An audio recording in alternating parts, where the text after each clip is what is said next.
Pride is a silent yet fulfilling satisfaction derived from one's own self. It's also that peaceful, conscious awareness of one's own identity and one's own worth. There's a sense of honor that comes with pride.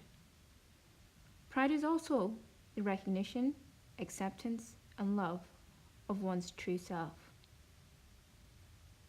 Ego, on the other hand, is not. It may be based on false ideas and false thoughts of oneself. This often arises solely because of one's own perceptions and one's own feelings towards self. Ego tends to be very loud.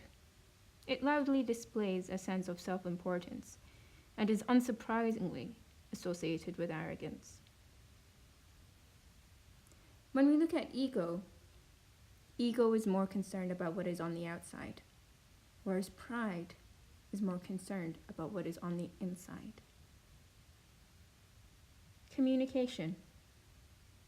Ever stop to think about our communications with one another and how spoken words actually reveal a lot about ourselves? Words are so powerful that daily interactions and daily relations in our everyday life are based on verbal communication. It is not possible to interact with others and not be exposed to gossip.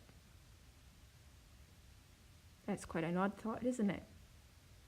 This has become how we bond. I'd go as far as to say that this is one of the most common ways to form connections with one another. Gossip is normal, they say. And they're not wrong. No matter where you go in the world, it is a widely accepted learned human behavior. In this increasingly competitive world, gossip is not only a way of interacting, but also a way of surviving. I'll let you think a bit about that. Now, harmless gossip actually boosts morals in groups and provides other social benefits. Therefore, the notion that gossip is bad is not really true. In fact, the existence of gossip is not the problem. The problem only arises at the nature of gossip, the negative nature of gossip. You see, gossip becomes harmful when it becomes personal, with a deliberate intention of damaging a person's reputation.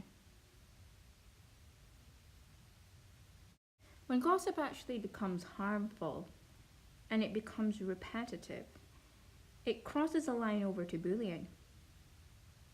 Bullying is a hostile social political discrediting practice where the bully places inappropriate accusations on others, as well as blame and responsibility for their own problematic actions. Bullies tend to abdicate responsibility for the climate of fear, climate of ignorance, climate of deception, and climate of hatred that they had created. Often, this is placed on the target, on the victim, who understandably receives misplaced criticism and vilification. Due to the bully's contaminating influence, the target inevitably faces rejection from those around him. With repetition, this not only creates emotional and psychological distress for the victim, but an increasing sense of isolation. We call this scapegoating, and it is how bullying is sustained. How bullying is formed, on the other hand, is through an interesting process called projection. Every blame, every criticism, and every allegation made by the bully is implicitly revealing something about the bully. To distract and divert attention away from themselves and their own inadequacies, they project their own inadequacies and shortcomings, often as anger and spite. The impulsive need to subjugate and oppress another person comes from fear. Usually, this fear is that of the target or the victim would truly recognize his or her own qualities and potential. Qualities and potentials the bully could not be. This is undesirable for the bullies. You can even go as far as to say threatening. Bullies fear exposure of their own incompetence, so it is untrue to claim that the victims are typically weak and vulnerable. If anything, the vulnerable are the manipulated, the ones that are drawn into the bully's strategies by either tolerance or reward. Bullies encourage and manipulate as many people as they can. They act dishonorably. They act dishonestly.